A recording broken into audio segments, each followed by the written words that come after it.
Have you ever started a debt payment plan and just couldn't seem to stick with it? Maybe unexpected medical expenses came up. Maybe your car broke down. Maybe you just simply lost motivation. Whatever your reason may be, today's video we're going to share with you steps that we've taken that have helped us to stick with our debt payment plan, and hopefully will help you start and stick with a debt payment plan of your own. Stay tuned.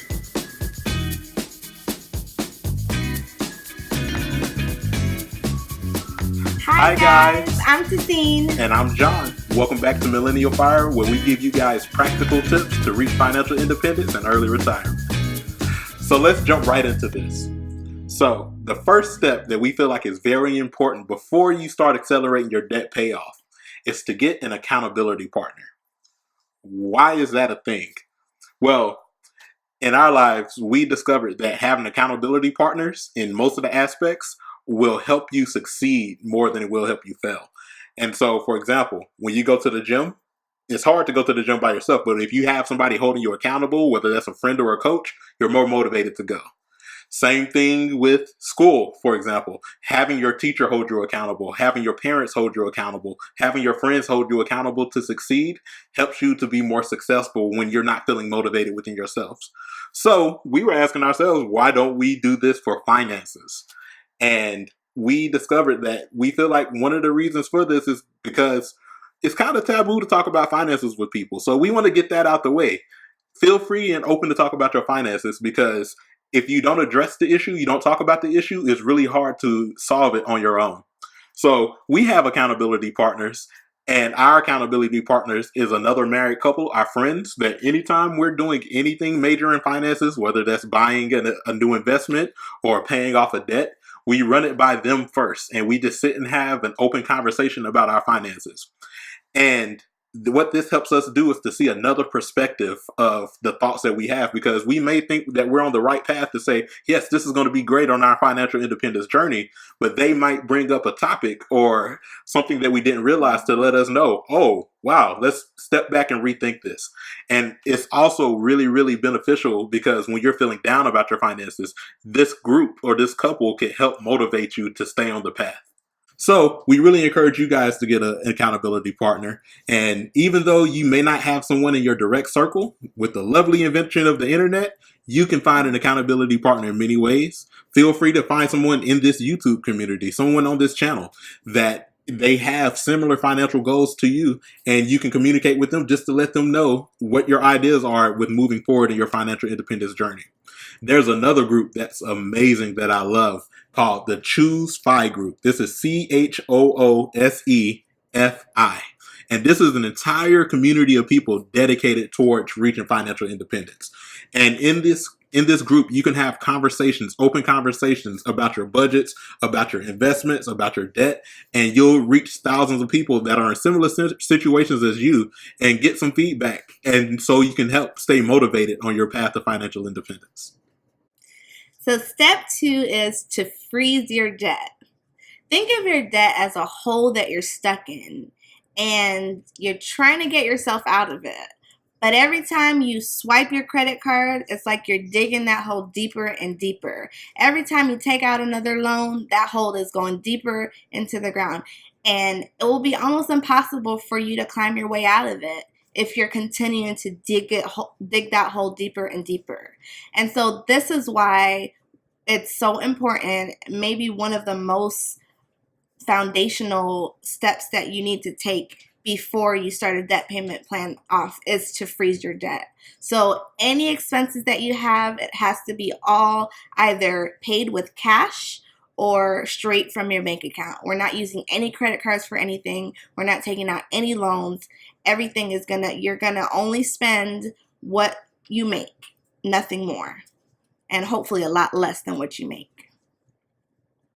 So this actually leads very well into our next step, which is budgeting, so you have the maximum amount of money left over at the end of the month.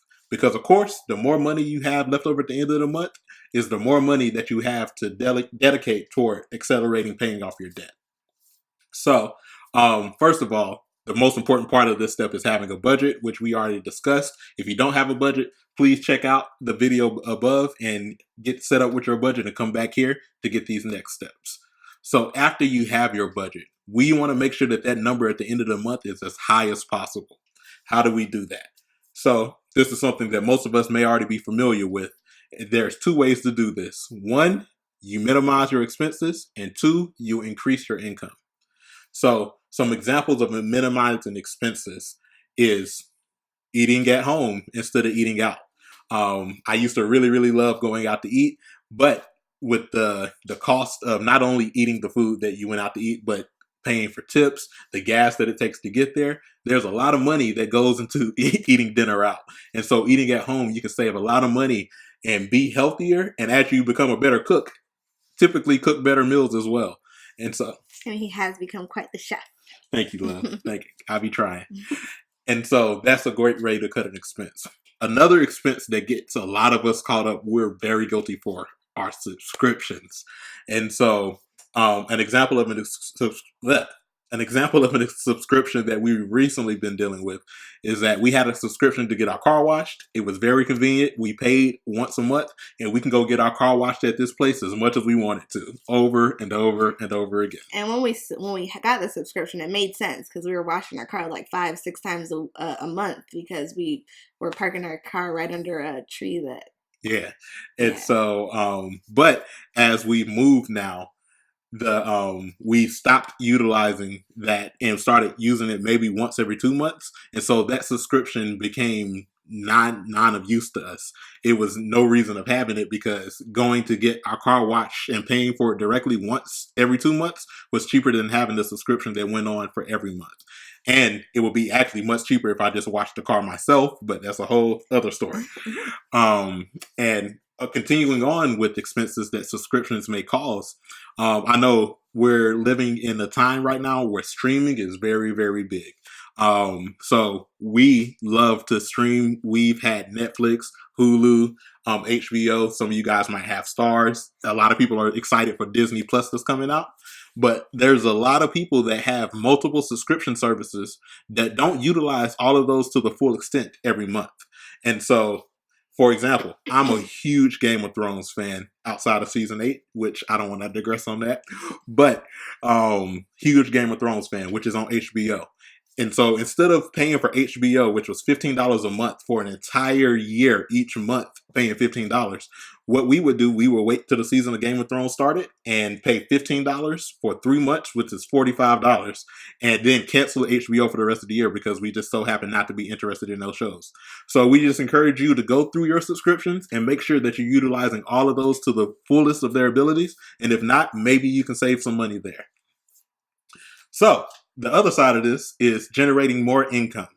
So in generating more income, there's plenty of ways to do this as well. If you have a few extra hours throughout the week, maybe you could start driving Uber or Lyft. Maybe you could walk dogs in your neighborhood, cut lawns in your neighborhood, just to generate a little extra income in your pocket. Or pick up some overtime at work.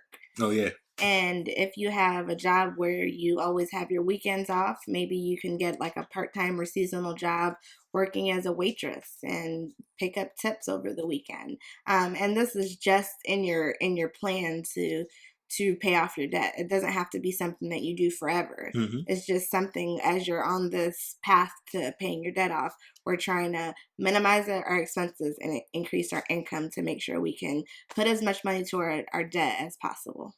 And just to be clear, these two topics don't have to be done separately. You can both decrease your expenses and simultaneously increase your income as well. So you can be working from both sides of the spectrum to have as much money at the end of the month as possible. And another thing that we didn't mention, which is probably one of the best ways to make more money, is to get a promotion at your job, or maybe look for a new job that pays you more money. That maybe you've been at your job for 5 years and now it's time to spread your wings, look for another job, and you may be surprised that you may get a 33% increase at your new job. This is an experience that John personally experienced himself. Very true. Very true. Good point, love. So our final step is setting up your $1,000 rainy day fund.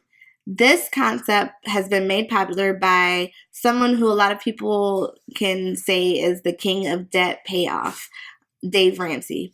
And with this $1,000 rainy day fund, the purpose of it is to keep you consistent with your debt payment plan. And so if you have an unexpected emergency, a lot of the times, or on average, an unexpected expense will not be anything more than $1,000, which is why we set aside $1,000 so that if you have a medical expense that comes up, or like saying you have to go to the emergency room and your deductible or copay is $300 for that, take it out of your rainy day fund. Or if you have a car that breaks down and you need it fixed and it costs $500 for that, take it out of your rainy day fund. And don't deter your debt payment. Continue a debt payment plan as you set up.